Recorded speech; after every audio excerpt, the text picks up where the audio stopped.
Welcome back mga kaltab. Ito na naman po ang inyong lingkod, si Mr. Destiny at napakaganda nga po ng pag-uusapan natin. Ito ngayon ang mainit-init na pagpunta nga po ni Alden Richards sa Malolos, Malabon. Bakit nga po ba kumbaga sa dami ng pupuntahan Bulacan pa po ang gusto ni Alden Richards? Di po ba? Oops, issue na naman yan, Mr. Destiny. Parang may pinapahiwatig ka na malapit sa puso ni Alden Richards ang mga taga Bulacan. Parang sinasabi mo na kaya lang siya pupunta dyan dahil dyan siya madalas pumupunta. Dyan siya madalas nakikita. Kaya nga sabi ko sa inyo ako mga kaldab, kumbaga may kanya-kanya tayong opinyon. May kanya-kanya tayong pananaw. Di po ba? Taliwas po sa mga sinasabi at komento po ng iilan. Ako naman po dito naman po sa channel ni Mr. Destiny, kita nyo naman po kung ano lang yung mga latest, kung ano lang yung mga trending, yun lang naman po yung hinahatid natin. Di po ba sa dami ng mga kumbaga kumakalat na sinasabi nilang ganito, ganyan. Wala naman po talaga di po ba? Real talk mga kaaldab. Kaya sa mga nagpapaliwanag po, at sa mga nagsasabing kumbaga walang katotohanan, tignan nyo na lang po. Gaya nga po ng pagbalikan lang natin kay Ogie Diaz. Matagal na pong issue yan. Binalik niya lang para lang may mapag-usapan about sa Aldab. Kaya nga po na nababati ko siya kasi hindi naman po baguhan si Alden sa pagiging artista. Kaya bakit nga po siya bakit niya po kailangan gamitin si Catherine at si Sanya? Matagal na nga pong kumbaga artista si Alden. Ang gumagamit lang po yung mga baguhan. Ang gumagamit lang po yung mga taong kailangan ng popularidad. Di po ba? Si Ogie Diaz na nga po may sabi na kung gusto mong sumikat, dumikit ka sa sikat. Di po ba? Ang problema po ng mga kaaldab, wala andun yung point na talagang pinandinindigan nila. Di po ba? Lalo na nga po pagdating kay Maine Polkerson. Inis na inis sila mga kaaldab. Galit na galit sila. Ramdam na ramdam mo yung bawat sinasabi ko, bawat mga update na pinapaliwanag ko. Di po ba?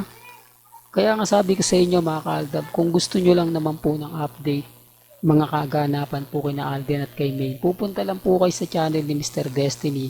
Marami na po kayong malalaman. Marami na po kayong kumbaga mababalitaan. Di po ba? Ako nga po mga kaaldab, napakaraming pinambabati ko sa akin, binabalik ko lang po sa kanila. Ngayon tahimik po sila. Di po ba?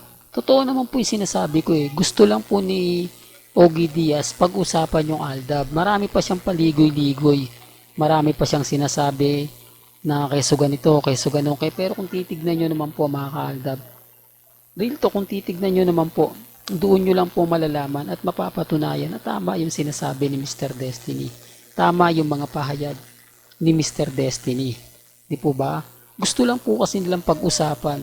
Gusto lang po kasi nilang hindi na huhuli sa pagbibigay ng balita. Di po ba? Tama naman ako Ang dami nagbigay ng balita, ang dami nag-post, lahat naging trending siya. Tapos ikaw na sikat kuno sa YouTube. Maraming nanonood sa'yo, maraming followers, milyon ng viewers mo, hindi mo pag-uusapan ng trending. Di po ba? Tingnan mga kaaldab, syempre pag-uusapan mo. Kaya nga makikisaw-saw ka, pero babanat ka ng konti. Gagawa ka ng issue na kung hari, hindi doon punto. Pero ipapakita mo yung Aldab Nation. Doon pa lang halata mo ng literal na ginagamit niya. Pero syempre matalino si Ogie Diaz. Alam niya na susundutan siya ng mga tanong na ganyan. Pero siyempre may mga naka-rebat na po yan. Kumbaga sasagutin niya na yung mga bagay-bagay na kumbaga alam niya. Di po ba? Kaya nga sabi ko sa inyo mga kaaldab, sa dami po na mga update, mga binabalita sa social media, imposible pong hindi yan nakikita, naririnig. Di po ba? Ng mga netizen. Kaya nga sabi nila hindi daw po alam nila ni Alden Richards na sinisiraan siya ng Aldab. Common sense na lang na sinasabing may anak na sila ni Mengay, Nagtitrending nga po kami. Nakikita nga po niya at alam ni Alden Richards na marami siyang basher eh. Pero bakit nga po ba niya tinutuloy pa? Oh, kung si Ogie Diaz nakita nga po eh. Antayin nyo kay Christopher Min, paparating na yan. Siyempre, may ilang naman yan. Nagbalita na sa Aldab si Ogie Diaz. Siyempre, makikisaw-saw yan. Hindi naman natin na alam kung ano na naman yung ididikit niya para lang makakuha siya ng atensyon, para lang masabi na iba yung i-update niya. Oh, hindi niya naman po pwedeng si Catherine Bernardo at si Alden Richards naispatan ng ganito ganyan. Oh, mababasag naman po dyan si di po ba? Mababasag naman po dyan si Ogie Diaz. Eh, hindi nga po binigyan ng update ni Ogie Diaz yun eh. Di po ba? Real talk mga ka-Aldab. Well, balikan natin tong si Alden Richards. Ito yung pinaka gustong gusto natin, di po ba? Na talaga naman pong nakakataba ng puso. Kaya nga sabi ko sa inyo, maraming lugar na pupuntahan si Alden. Maraming lugar na sa tingin mo po pwede at masarap niyang puntahan. Pero bakit Bulacan pa? Di po ba? Oops, issue na naman yan. Siyempre, sa totoo lang po eh. Mantakin mo, di po ba? At dito kasama niya si Mama Ten. Oh, dito pa lang may mali na eh. Doon pa lang may kita mo na kakaiba. Dati-rati pag umaalis si Alden Richards, di po ba wala si Mama Ten. Ngayon, naandyan, nasa likod niya. Kaya nga sinasabi ko sa si Mama Ten, hindi mo mawawala yan sa tabi at sa likod ni Alden Richards. Real talk. Dahil yan po talaga ang totoong, kumbaga, nasa likod niya simula't simula pa lang. Kaya imposible pong iwan siya basta-basta. Hindi po ba? Kaya nga sabi ko sa inyo ako, sa dami po ng mga nakukuha nating impormasyon about kina Alden at kay Maine, eh, talagang nakakatuwa, nakakataba ng puso. Di po ba? Simpleng update lang, simpleng video lang to. Tapos sasabihin nila, naku na, video lang yan eh. Pero ang Aldab Nation tuwan-tuwa eh. At least mga ka-Aldab, nararamdam namin, o ramdam po namin. Di po ba? Kung ano nga po ba yung binibigay ni Alden Richards. Yung pagmamahal niya para sa mga taong, kumbaga, sumusuporta. At hanggang ngayon ay talagang nananatiling matatag, nananatiling kampante.